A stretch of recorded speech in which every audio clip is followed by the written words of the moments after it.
Hello and welcome to another edition of Arirang News, coming to you live from Seoul. I'm Jong-un, and it's good to have you with us. President Moon laid out his economic policy vision for the year ahead in his New Year's press conference on Thursday. But after a year where the South Korean economy faced many struggles, did he say enough to allay future concerns? We'll take a look at that later in the programme, but first we catch up with the latest headlines with Devin Whiting at the News Centre. Devin? Hi, Jong-un. South Korea's defense ministry has unveiled its latest 5-year spending plan. The budget's going to grow faster over the next 5 years than it has in the past. Some of the key goals are to develop new capabilities and to prepare for the transfer of wartime operational control from the U.S. Park Ji-won reports.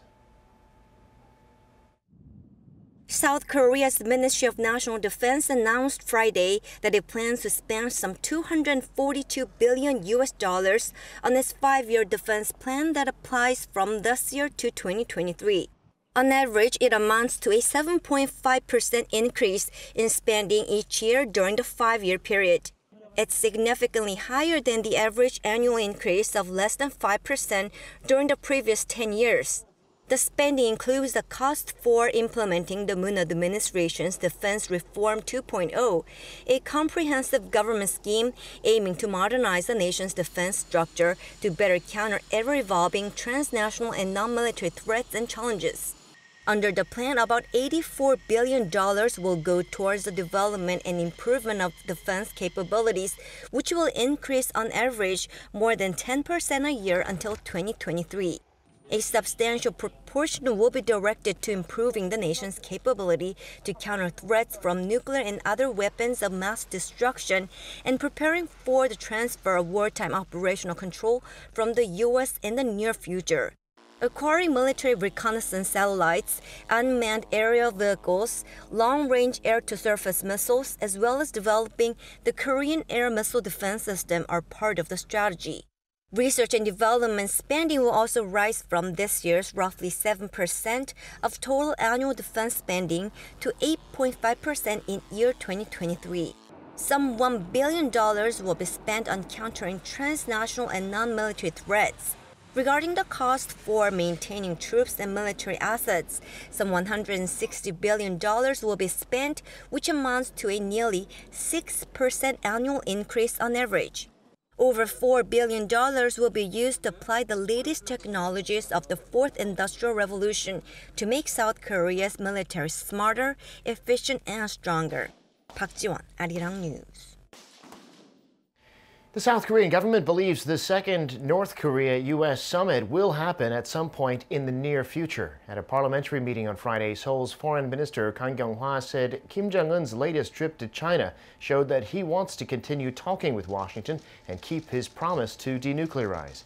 Kang also said it appears talks are underway between the North and the U.S. to settle on a location for the summit. Seoul, she said, will also closely communicate with Washington on the matter.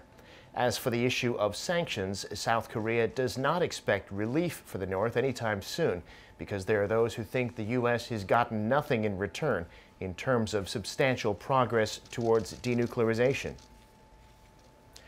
In other news, South Korea's finance ministry has released its monthly assessment of local economic conditions.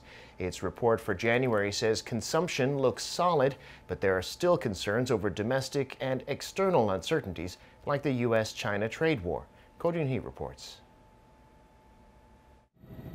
South Korea's exports and consumption remain solid, but uncertainties over the ongoing U.S. China trade war and the semiconductor sector persist.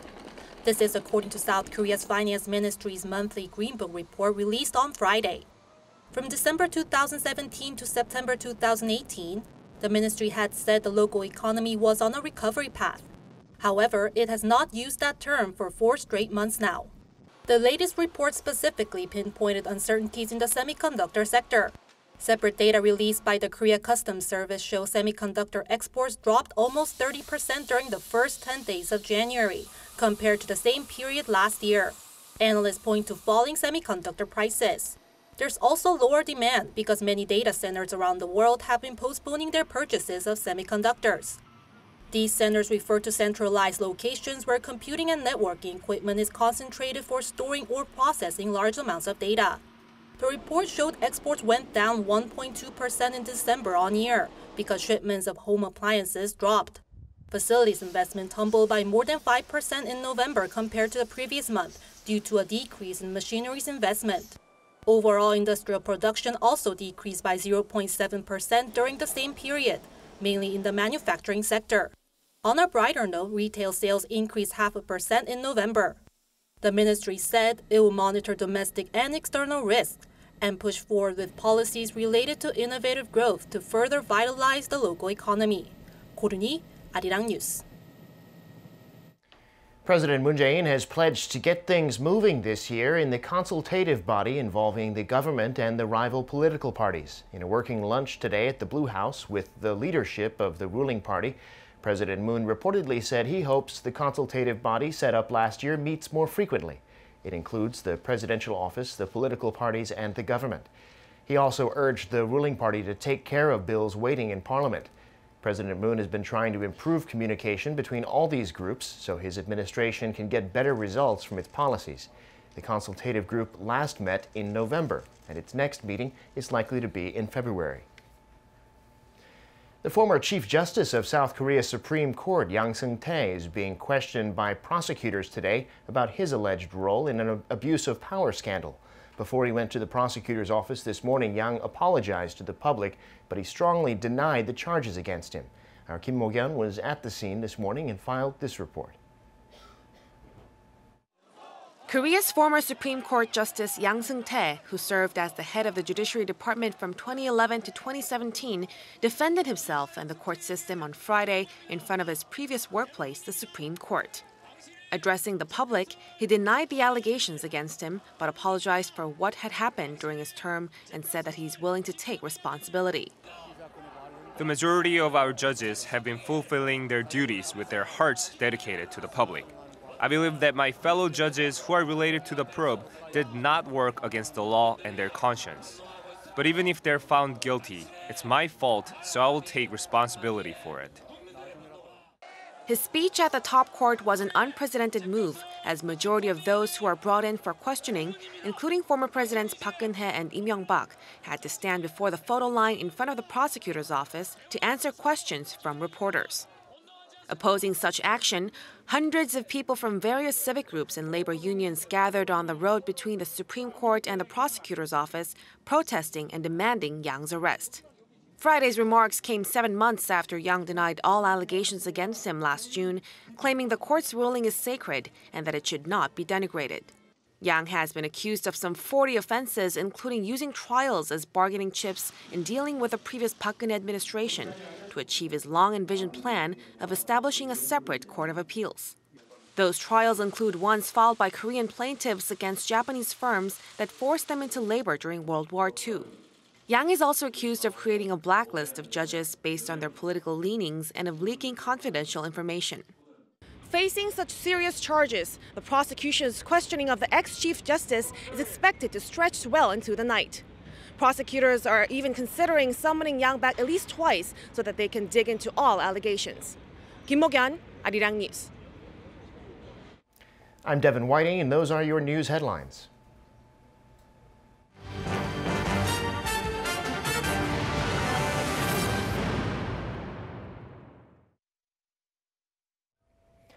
President Moon Jae-in held a press conference on Thursday to mark the start of the new year. Inviting both Korean and international reporters, he fielded questions ranging from local politics to North Korea. But the bulk of the event was devoted to addressing concerns of the Korean economy after last year saw struggling growth, low employment figures and controversial economic policies. We'll be looking closer at the issues raised, but first we start with a wrap-up of President Moon's comments. Choi Si-young reports. President Moon Jae-in is standing by his administration's economic policies of growth led by rising incomes and innovation. During his first press conference marking the start of his third year in office, the president focused on the economy with the aim of getting tangible results, adding that his administration is taking the situation very seriously. 올해는 국민의 삶 속에서 정부의 경제 정책이 옳은 방향이라는 것을 확실히 체감되도록 하는 것이 목표입니다. 그러려면 성과를 보여야 합니다. He added that if necessary, his administration is willing to make changes in order to build an innovative and inclusive nation. The president's income-driven growth policy aimed at boosting growth by raising household incomes has so far come up short. Raising the minimum wage by double-digit percentages and shortening the work week prompted some small businesses to let go of their part-timers and hamper job growth. Speaking of jobs, the president promised to improve the quality of employment in the new year, as he himself acknowledged that the jobs number failed to meet the public's expectations. Korea's unemployment rate came in at 3.8% last year, the highest since 2001 when the figure was at 4%. To help support the country's economy, President Moon called for innovation to revitalize Korea's industries and nurture new sectors. And the policy of innovative growth, the president said, is linked with the peace drive on the Korean peninsula. 이 남북 경협이야말로 우리 경제에 그야말로 새로운 활력을 불어넣는, 그리고 그런 기회는 우리에게만 있는 것이죠. 그게 우리가 언제 그것을 짠하고 사용할 수 있게 될지는 잘 모르지만 어쨌든 우리에게 예비되어 있는 하나의 축복 같은 것이라고 나는 생각합니다. And to that end, the president added that Seoul is willing to reopen the joint inter-Korean factory park in the North Korean city of Kaesong, as well as tours to the North Kumgangsan Mountain as part of the two sides' joint economic projects. 최시영, Arirang News. We have joining us now Professor Yang Jun-seok, a professor of economics at the Catholic University of Korea, to talk more on the president's press conference. It's good to have you with us today. Happy to be here. So, as it was much expected, President Moon devoted a lot of time discussing issues about the economy during his New Year's press conference yesterday. I could say about 70% of his opening address was regarding the economic issues. I mean, what does that tell us about the situation with South Korea's economy right now? Okay, well, it does tell, I think, that the economy is now the #1 pressing issue compared to last year when I think North Korean issue took a lot more of the percentage of the speech. And secondly, as we saw in the story before here, the economy is not in a good shape. Everything is pointing downwards, and everything has potential to become worse this year, even still. And then in addition, well, if you remember last year at this time, we were very optimistic about the economy. We were coming off of 3.1% growth in 2018. Exports were rising after falling in 2017 and 2016. And we were hoping that, well, if the export growth goes up and it sparks increase in consumption and investment, then we will continually have a growth rate of 3% or above. Now, this year, it seems like we're going to come in around 2.8%. That's coming back to the levels that we saw from about 2010s. So we're going back to about average over the last decade. But because we were so optimistic at the beginning of last year, I think it's disappointing even more because we expected so much more this year.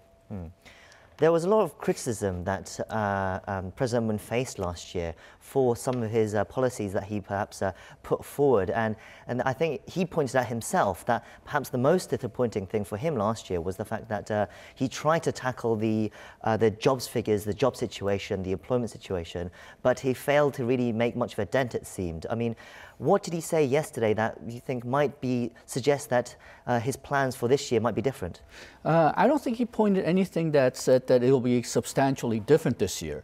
What struck me about the speech that he made was that unlike the last year's or the speech he made 2 years ago, there's more talk about supply side issues. He talked a lot about regulatory reform and regulatory sandbox. He talked a lot about innovation in new technology, new industries. So that's a bit different from last year. Last year there was some talk about it, but it wasn't emphasized very much at all. And I think he's looking to these new innovations to create new jobs. But first of all, these new type of high-tech jobs that he was talking about, they'll probably provide jobs for skilled workers. But the problem is a lot of the unemployment problems that are taking place now deals with unskilled workers. So it's questionable how much help it's going to be to them. And then second problem is that, well, even if we do get these new high-tech jobs started, we're not quite sure whether they'll be able to commercialize it. And even if they do, it'll probably take a long time. So another interesting point that I think he made was that we have to get around interest groups in order to have innovation. But just in terms of job creation, he didn't talk about it very much. If we look at the 2019 budget that he submitted, well, it was formed by the old economics team of Jang Ha-jun and Kim Dong-yeon, so there might be some changes. But it seemed like he doubled down on the policies that he made in 2018. And the problem is a lot of those policies, a lot of those programs were not very effective. And the fact that he's doubling down on those policies seem a bit worrisome. Yes, because he admitted himself as well in his opening remarks. He said despite the public sentiment dropping towards his economic policies, he kind of doubled down. He said that this year's objective is to show that the government's economic policies is heading in the right direction. I mean, that's what he said.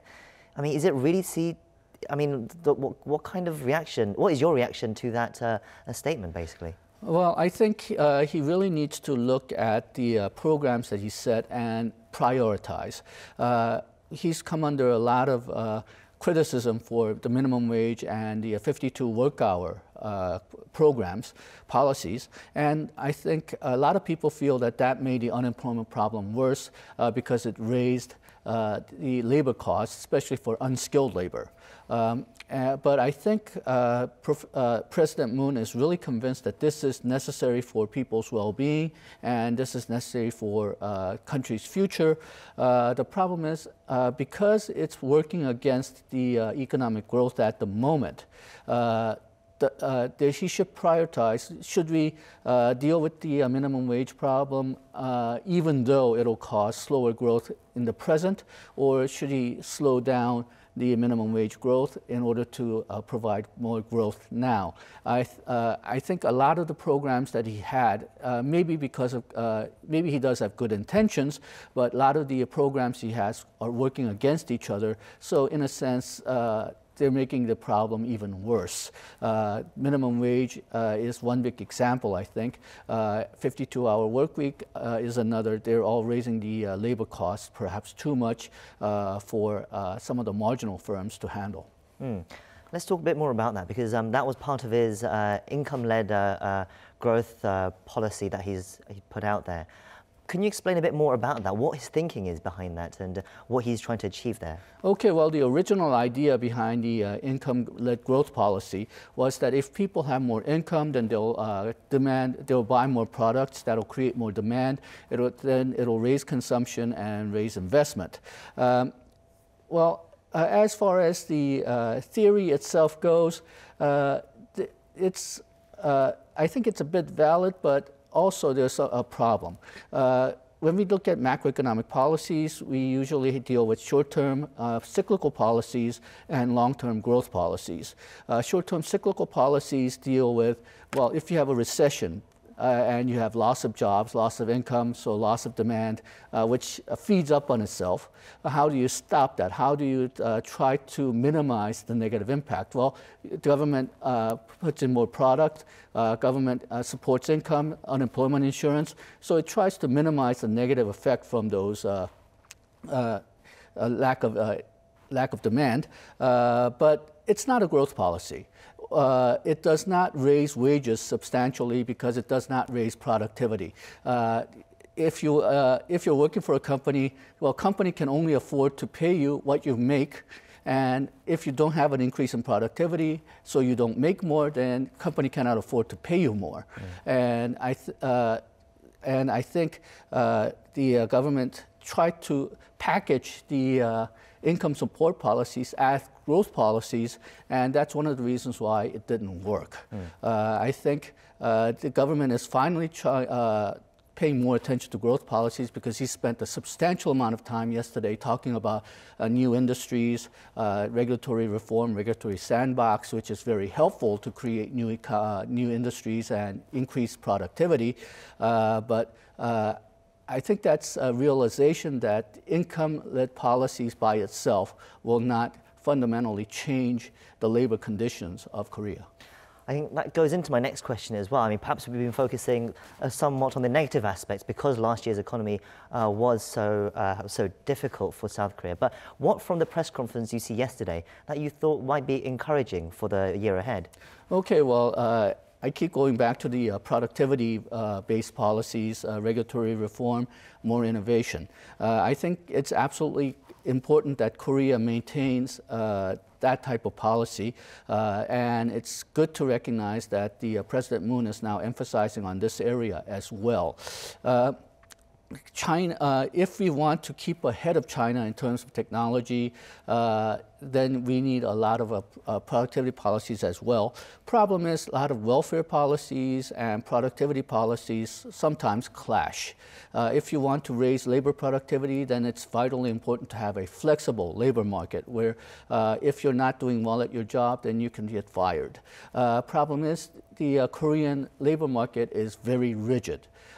So I think that's one of the reasons why Korean labor productivity is considered relatively low compared to other countries. It's also a reason why I think a lot of 20-year-olds are trying to not have a high unemployment rate because, well, they want to get into good jobs, but the places on the good jobs will not open up unless some of the people who are there already get fired, so more jobs open up.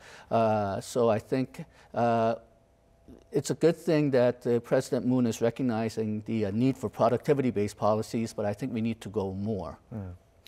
Let me talk one more subject before we go as well. So President Moon also talked yesterday, as we heard in the previous report, about the potential economic benefits that could come from a peaceful inter-Korean relations. In fact, he said, inter-Korean economic cooperation will bring new vitality to our economy, and this opportunity is ours only.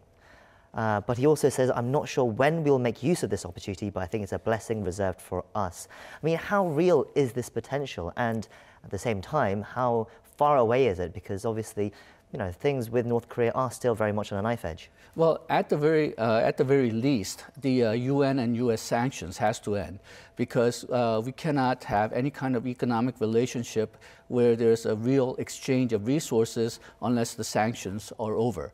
Right now, only some humanitarian relationships are allowed, and Kaesong Industrial Park cannot be considered as a humanitarian measure.